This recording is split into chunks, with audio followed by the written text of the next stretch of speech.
The daylilies have gone wild. No, I'm just kidding. That's what they do.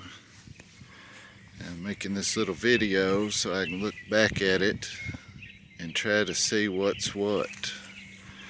I know for sure this outer row is Stella d'Oros, and they bloom off and on all year. About half of that second row is also.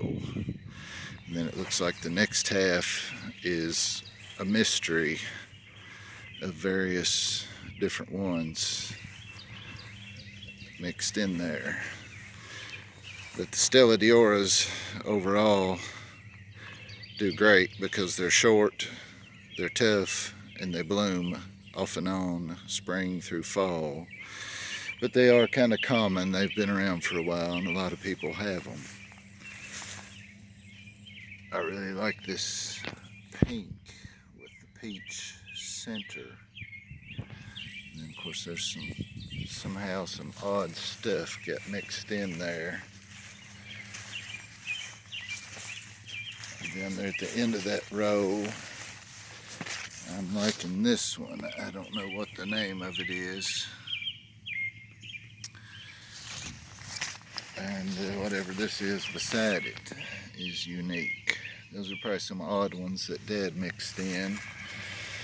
This I kind of like. There's an old daylily called Bonanza that's very plain and common. And I think this one is called Double Bonanza. I can't remember where we got those, but there's pretty big clumps of those. I could bust into 100 or more. And then behind that is these little double, Dad called them doubles. I guess you could say that's a double bloom. It's kind of a peach, orangey peach color. And that one looks pretty good. But, and then on up from that is some little short ones. And I can't remember what those are called either. But there's several of those. And they're short and manageable. They've got a pretty good looking bloom. Pretty unique. But I like behind them this big, dark, deep, bright orange. That's really a good one. That just started blooming in the past week. And that's a pretty good one. It's really a deep, bright orange. The camera doesn't really capture it. My favorite has always been this Rocket City. I think that's the first one I ever personally bought and divided up in the late 90s and rode out and thought I would sell several hundred of them, but that didn't happen. I bush hogged down a big patch of them a few years ago, but they get to 36 inches tall and have a big, wide, bright Tennessee volunteer colored orange. Real nice big bloom, about the size of your hand. And they're a real heavy bloomer.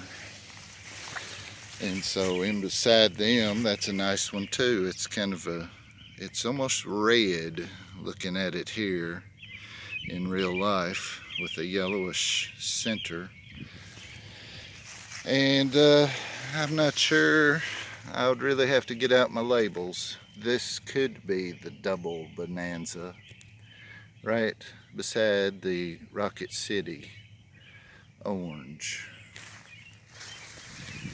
And this whole row here, those are more of a wine, a deeper burgundy, almost burgundy. And these are more of a pinkish red. And there's almost a half a row of those.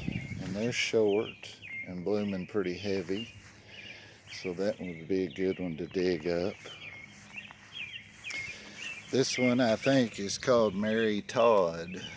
It's just a big goldy yellow color. about 24 inches tall, real similar to those red ones, so they would look good side by side. And those orange ones there are kind of tall. The tall ones, for some reason, I don't care much for, because they get leggy and they blow over and stuff. And I don't know, I think that, except for some of those orange ones, you can see what I mean. Those look kind of thin and weak. Those orange and reds are real heavy. I'm videoing it so I can look back at it. And then at the end of this is almost a white one. And those are kind of rare. It's kind of yellowish in the center. And I have to get the tags back out. That's almost like that Mary Todd, but it's more of a lighter yellow. So I'd have to get out the tags to figure out exactly what that one is.